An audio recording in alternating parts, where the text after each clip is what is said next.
Everybody knows that Botox is the most widely used non-invasive injectable in the world. It's used everywhere. And yeah, it can give you a brow lift, but of course it's going to be temporary. It's only 3 to 5 months.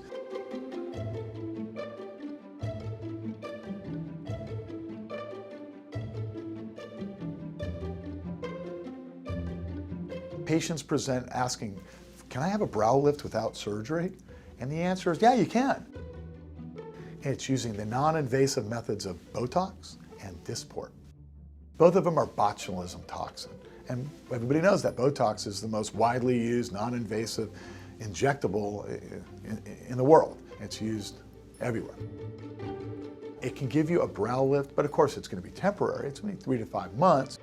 And the Botox is injected into 3 different sets of muscles, actually 4. It's the procerus, the corrugators, the frontalis, and the orbicularis oculis muscle.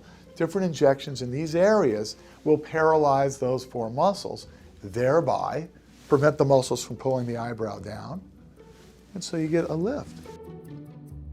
It's important that those injections be made in the perfect, precise positions with the correct concentration, because we also don't want to have problems that are, going to have the eyebrows looking too pulled that make you look surprised.